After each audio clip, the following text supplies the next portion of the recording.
ਜਿਨਾ ਨਾ ਵਿਸਰੈ ਨਾਮ ਸੇ ਕਨੇਹਿਆ। ਗੁਰੂ ਪਿਆਰਿਓ, ਗੁਰੂ ਸਵਾਰਿਓ, ਨਿਤਨੇਮ ਗੁਰਬਾਣੀ ਚੈਨਲ ਸਬਸਕ੍ਰਾਈਬ ਕਰ ਲਿਓ। ਵੀਡੀਓ ਨੂੰ ਵੱਧ ਤੋਂ ਵੱਧ ਸ਼ੇਅਰ ਕਰਿਓ ਤੇ ਲਾਈਕ ਕਮੈਂਟ ਵੀ ਜ਼ਰੂਰ ਕਰਿਓ। ਸਾਧ ਸੰਗਤ ਜਿਹੜੇ ਵੀਰ ਭੈਣ ਚੈਨਲ ਤੇ ਨਵੇਂ ਆਏ ਨੇ, ਸਾਰਿਆਂ ਦਾ ਹੀ ਧੰਨਵਾਦ ਤੇ ਬਹੁਤ ਬਹੁਤ ਸ਼ੁਕਰੀਆ ਜੀ।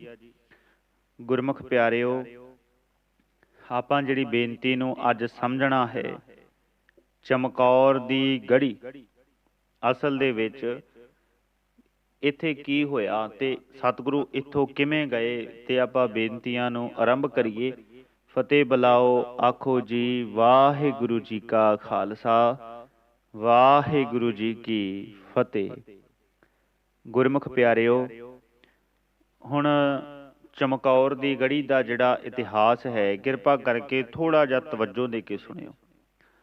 ਗੁਰਮੁਖ ਪਿਆਰਿਓ, ਹੁਣ ਚਮਕੌਰ ਦੀ ਗੜੀ ਦੇ ਵਿੱਚ ਤੁਹਾਨੂੰ ਪਤਾ ਹੈ ਕਿ ਦੋ ਛੋਟੇ ਖਿਮਾ ਕਰਿਓ ਵੱਡੇ ਸਾਹਿਬਜ਼ਾਦੇ ਬਾਬਾ ਅਜੀਤ ਸਿੰਘ ਤੇ ਬਾਬਾ ਜੁਝਾਰ ਸਿੰਘ ਜੀ, ਗੁਰੂ ਕਲਗੀਧਰ ਪਾਤਸ਼ਾਹ ਤੇ ਸਤਿਗੁਰਾਂ ਦੇ ਨਾਲ ਉਹਨਾਂ ਵਿੱਚੋਂ 5 ਪਿਆਰੇ ਸਹਿਬਾਨ ਔਰ ਅਨੇਕਾਂ ਹੀ ਪ੍ਰਾਣਾਂ ਤੋਂ ਪਿਆਰੇ ਜਿਹੜੇ ਸਿੰਘ ਨੇ। ਗੁਰੂ ਪਿਆਰਿਓ, ਜਿਨ੍ਹਾਂ ਕੋਲੇ ਖਾਣ ਪੀਣ ਦਾ ਵੀ ਕੋਈ ਸਾਧਨ ਜਿਹੜਾ ਹੈ, ਰਾਸ਼ਨ ਜਿਹੜਾ ਹੈ ਕੋਈ ਨਹੀਂ ਹੈ, ਕੇਵਲ ਸੀਮਤ ਜਿਹਾ ਜੇ ਆਪਾਂ ਕਹਿ ਲਈਏ। ਗੁਰਮੁਖ ਪਿਆਰਿਓ, ਔਰ ਦੂਸਰੇ ਪਾਸੇ ਇੱਕ ਇੰਨੀ ਕੁ ਜ਼ਿਆਦਾ ਫੌਜ ਹੈ, ਰੱਜੀ ਪੁੱਜੀ ਫੌਜ ਹੈ, ਜਿਹਨੇ ਕਿ ਸਤਿਗੁਰੂ ਨੂੰ ਘੇਰਾ ਪਾ ਲਿਆ, ਜਿਹਨੇ ਫੜਨਾ ਹੈ, ਜਿਨ੍ਹਾਂ ਦਾ ਮਕਸਦ ਗੁਰੂ ਨੂੰ ਇਕੱਲਾ ਫੜਨਾ ਹੀ ਨਹੀਂ, ਗੁਰੂ ਪਾਤਸ਼ਾਹ ਨੂੰ ਜਾਨੋਂ ਮਾਰਨ ਦਾ ਹੈ। ਮਨਸੂਬਾ ਉਹਨਾਂ ਦਾ ਇਹ ਧਾਰਿਆ ਹੋਇਆ। ਦੂਸਰੀ ਬੇਨਤੀ ਕਰਨੀ ਹੈ ਸਾਧ ਸੰਗਤ, ਹੁਣ ਚਮਕੌਰ ਦੀ ਜਿਹੜੀ ਗੜੀ ਸੀ, ਉਸ ਵੇਲੇ ਇਹ ਕੱਚੀ ਗੜੀ ਸੀ, ਕੱਚੀ। ਇੱਥੇ ਮੈਂ ਬਦਨਸੀਬੀ ਕਹੂੰਗਾ ਇੱਕ ਸਾਡੀ ਕੌਮ ਦੀ, ਕਿ ਸਾਡੇ ਕੁਝ ਆਗੂ ਨੁਮਾਇੰਦਿਆਂ ਨੇ ਇਹ ਚਮਕੌਰ ਦੀ ਜੇ ਗੜੀ ਨੂੰ ਕੱਚੇ ਤੌਰ ਦੇ ਉੱਪਰ ਹੀ ਸੰਭਾਲਿਆ ਹੁੰਦਾ ਤੇ ਅੱਜ ਇੱਕ ਕੌਮ ਨੂੰ ਬੜੀ ਵੱਡੀ ਸੇਧ ਮਿਲਦੀ। ਇੱਕ ਚਮਕੌਰ ਦੀ ਗੜੀ ਨੂੰ ਢਾਹ ਕੇ ਪੱਕਾ ਕਰ ਦਿੱਤਾ। ਹਾਲਾਂਕਿ ਇਹ ਫੈਸਲਾ ਜਿਹੜਾ ਕੁਝ ਹੱਦ ਤੱਕ ਠੀਕ ਹੈ, ਪਰ ਬਹੁਤੀ ਸਹਿਮਤੀ ਮੈਂ ਨਹੀਂ ਪ੍ਰਗਟਾਵਾਂਗਾ, ਕਿਉਂਕਿ ਉਹ ਕੱਚੀ ਗੜੀ ਨੂੰ ਸੰਭਾਲ ਕੇ ਰੱਖਣਾ ਚਾਹੀਦਾ ਸੀ। ਪਤਾ ਲੱਗਦਾ ਕਿਸ ਵੇਲੇ, ਹੁਣ ਆਪਾਂ ਕਹਿੰਦੇ ਵੀ ਚਮਕੌਰ ਦੀ ਗੜੀ, ਇਹ ਬਹੁਤ ਘੱਟ ਲੋਕਾਂ ਨੂੰ ਪਤਾ ਕਿ ਇਹ ਚਮਕੌਰ ਦੀ ਗੜੀ ਜਿਹੜੀ ਸੀ ਕੱਚੀ ਸੀ। ਤੇ ਸਾਧ ਸੰਗਤ, ਇਹ ਕੱਚੀ ਗੜੀ ਦੇ ਵਿੱਚ ਆਣ ਕੇ ਸਤਿਗੁਰੂ ਜਦੋਂ ਆਣ ਕੇ ਬੈਠੇ, ਡੇਰੇ ਲਗਾਏ, ਇਹਨਾਂ ਨੂੰ ਪੂਰੀ ਫੌਜ ਨੇ ਘੇਰਾ ਪਾ ਲਿਆ ਤੇ ਕਈ ਸਿੰਘਾਂ ਦੀਆਂ ਜਿਹੜੀਆਂ ਸ਼ਹੀਦੀਆਂ ਵੀ ਹੋਈਆਂ, ਜਥੇ ਇੱਥੋਂ ਬਾਹਰ ਗਏ। ਗੁਰਮੁਖ ਪਿਆਰਿਓ, ਆਏ ਦੋ ਵੱਡੇ ਸਾਹਿਬਜ਼ਾਦੇ ਨਾਲ ਸੀ, ਪਰ ਇਸ ਕੱਚੀ ਗੜੀ ਦੇ ਵਿੱਚੋਂ ਜਦੋਂ ਸਤਿਗੁਰੂ ਨਿਕਲ ਕੇ ਗਏ ਤੇ ਬਿਲਕੁਲ ਇਕੱਲੇ ਗਏ ਨੇ। ਹੁਣ ਥੋੜ੍ਹਾ ਜਿਹਾ ਮੈਂ ਧਿਆਨ ਆਪ ਜੀ ਦਾ ਦਵਾ ਦਿਆਂ। ਗੁਰਮੁਖ ਪਿਆਰਿਓ, ਇਤਿਹਾਸ ਭਾਵੇਂ ਤੁਹਾਨੂੰ ਸਾਰਾ ਹੀ ਪਤਾ, ਮੈਂ ਥੋੜ੍ਹੀ ਜਿਹੀ ਬੇਨਤੀ ਕਰਨੀ ਹੈ। ਜਦੋਂ ਧੰਨ ਗੁਰੂ ਗੋਬਿੰਦ ਸਿੰਘ ਪਾਤਸ਼ਾਹ ਜੀ ਇਸ ਕੱਚੀ ਗੜੀ ਦੇ ਵਿੱਚੋਂ ਨਿਕਲਣ ਲੱਗੇ, ਕਿਉਂਕਿ ਦੋ ਸਾਹਿਬਜ਼ਾਦੇ ਜਿਹੜੇ ਸੀ ਉਹ ਪਹਿਲਾਂ ਹੀ ਸ਼ਹੀਦੀ ਪ੍ਰਾਪਤ ਕਰ ਗਏ ਸੀ, ਅਨੇਕਾਂ ਸਿੰਘ ਜਿਹੜੇ ਸ਼ਹੀਦੀ ਪ੍ਰਾਪਤ ਕਰ ਗਏ ਸੀ। 5 ਸਿੰਘਾਂ ਦਾ ਜਥਾ ਜਦੋਂ ਗੜੀ ਤੋਂ ਬਾਹਰ ਜਾਂਦਾ ਸੀ। ਗੁਰਮੁਖ ਪਿਆਰਿਓ, ਜਦੋਂ ਗੁਰੂ ਕਲਗੀਧਰ ਪਾਤਸ਼ਾਹ 5 ਪਿਆਰਿਆਂ ਦਾ ਹੁਕਮ ਮੰਨ ਕੇ ਤੇ ਕੱਚੀ ਗੜੀ ਦੇ ਵਿੱਚੋਂ ਬਾਹਰ ਨਿਕਲੇ, ਉਹਨਾਂ ਦੇ ਨਾਲ ਭਾਈ ਦਇਆ ਸਿੰਘ, ਭਾਈ ਧਰਮ ਸਿੰਘ ਤੇ ਭਾਈ ਮਾਨ ਸਿੰਘ ਸਨ ਤੇ ਗੁਰੂ ਕਲਗੀਧਰ ਪਾਤਸ਼ਾਹ। ਸਾਧ ਸੰਗਤ, ਉਸ ਵੇਲੇ ਕੱਚੀ ਗੜੀ ਤੋਂ ਜਦੋਂ ਬਾਹਰ ਆਏ ਨਾ, ਸਤਿਗੁਰੂ ਨੇ ਆਪਣਾ ਜੋੜਾ ਉਤਾਰ ਦਿੱਤਾ ਤੇ ਭਾਈ ਦਇਆ ਸਿੰਘ ਨੇ ਪੁੱਛਿਆ ਕਿ ਸਤਿਗੁਰੂ ਕੀ ਹੋਇਆ, ਜੋੜਾ ਕਿਉਂ ਉਤਾਰ ਦਿੱਤਾ? ਤੇ ਧੰਨ ਗੁਰੂ ਗੋਬਿੰਦ ਸਿੰਘ ਪਾਤਸ਼ਾਹ ਨੇ ਬੜੀ ਪਿਆਰ ਤੇ ਹਲੇਮੀ ਨਾਲ ਜਵਾਬ ਦਿੱਤਾ, ਕਹਿੰਦੇ ਭਾਈ ਦਇਆ ਸਿੰਘ ਜੀ, ਰਾਤ ਦਾ ਹਨੇਰਾ ਹੈ, ਪਤਾ ਨਹੀਂ ਮੇਰੇ ਸਿੰਘ ਦਾ, ਕਿਸੇ ਵੀ ਸਿੱਖ ਦਾ ਜਿਹੜਾ ਹੈ ਸਰੀਰ ਕਿੱਥੇ ਪਿਆ ਨਹੀਂ ਪਛਾਣ 'ਚ ਆ ਰਿਹਾ, ਕਿਉਂਕਿ ਵੱਡਾ ਟੁੱਕੀ ਬੜੀ ਹੈ, ਵਿੱਚੇ ਮੁਗਲਾਂ ਦੇ ਸਰੀਰ ਪਏ ਨੇ। ਮੈਂ ਨਹੀਂ ਚਾਹੁੰਦਾ ਕਿ ਮੇਰਾ ਜਿਹੜਾ ਇਹ ਜੋੜੇ ਵਾਲਾ ਪੈਰ ਹੈ ਕਿਸੇ ਵੀ ਸਰੀਰ ਦੇ ਉੱਪਰ ਟਿਕੇ। ਇਹ ਸੀ ਇਨਸਾਨੀਅਤ। ਮੇਰੇ ਸਿੰਘਾਂ ਦੇ ਜਿਹੜੇ ਦਮਾਲੇ ਨੇ ਵਿਖਰੇ ਪਏ ਨੇ, ਸਿੰਘਾਂ ਦੇ ਸਰੀਰ ਜਿਹੜੇ ਨੇ ਫੱਟ ਹੋਏ ਪਏ ਨੇ, ਬੇਫੱਟੀਏ ਉਹ ਜਿਹੜੇ ਹੋਏ ਨੇ, ਤੇ ਉਹਨਾਂ ਦਾ ਲਹੂ ਡੁੱਲਿਆ ਹੈ ਤੇ ਉਹਨਾਂ ਦੇ ਕੇਸ ਖਿਲਰੇ ਪਏ ਨੇ।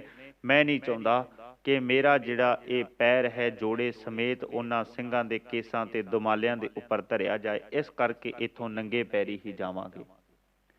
ਸਤਿਗੁਰੂ ਨਿਕਲੇ, ਗੜੀ ਦੇ ਵਿੱਚੋਂ ਤਾੜੀ ਮਾਰ ਕੇ ਸ਼ੇਰਾਂ ਦੇ ਵਾਂਗ ਚੱਲੇ ਕਿ ਹਿੰਦ ਦਾ ਪੀਰ ਜਾ ਰਿਹਾ ਹੈ, ਜਿਸ ਵਿੱਚ ਹਿੰਮਤ ਹੈ ਰੋਕ ਲਏ।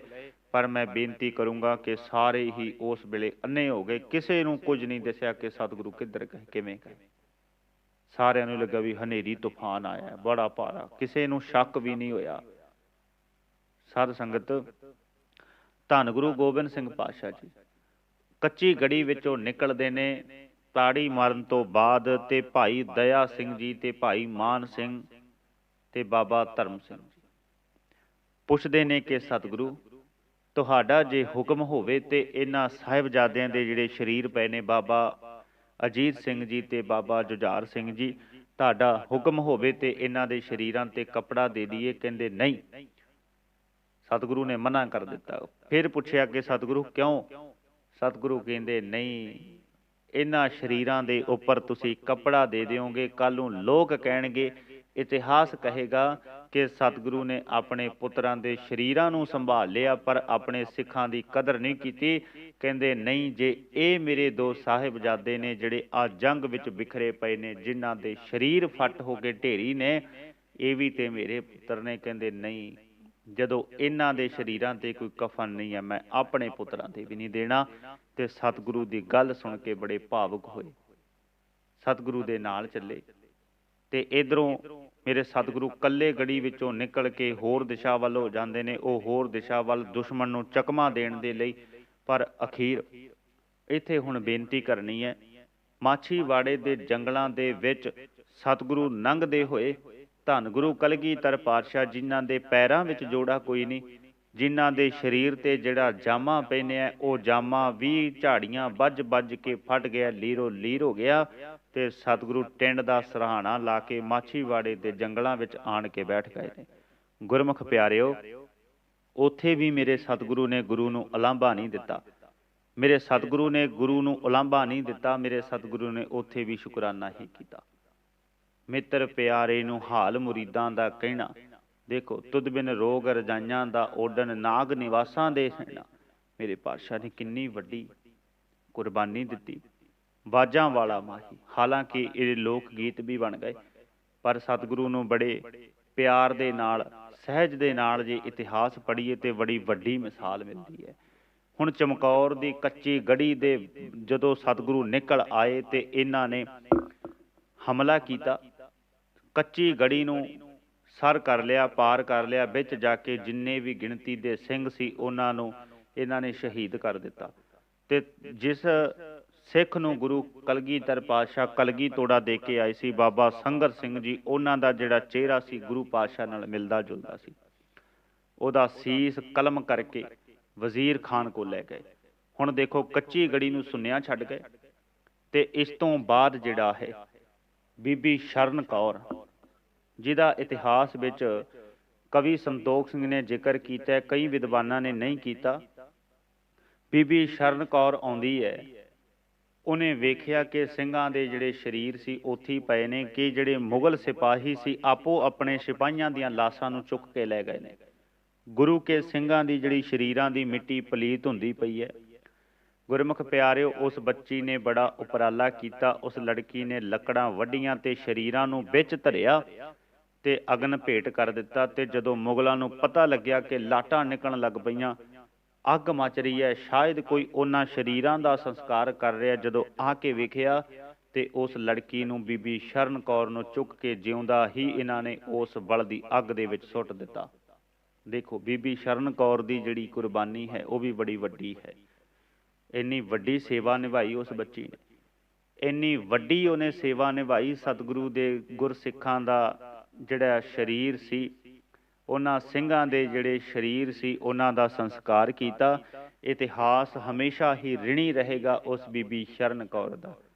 ਗੁਰਮੁਖ ਪਿਆਰਿਓ, ਇਹ ਸੀ ਕੱਚੀ ਗੜੀ ਦਾ ਕੁਝ ਭੁੱਲਿਆ ਵਿਸਰਿਆ ਹੋਇਆ ਇਤਿਹਾਸ, ਜਿਹਨੂੰ ਸਾਡੇ ਤੱਕ ਨਹੀਂ ਪਹੁੰਚਾਇਆ ਗਿਆ ਜਾਂ ਕਿਸ ਕਾਰਨਾਂ ਕਰਕੇ ਨਹੀਂ ਪਹੁੰਚ ਸਕਿਆ। ਮੈਂ ਥੋੜ੍ਹੀ ਜਿਹੀ ਬੇਨਤੀ ਕੀਤੀ, थोड़ी जी अर्ज करके आप जी तक कोशिश की है। ये इतिहास पहुँचाने की इनू याद रखियो कि किन्ना वो भयानक समा होएगा। इन्नियां को बेनतियां प्रवान करनियां जी। नितनेम गुरबाणी चैनल नाल जुड़े रहो।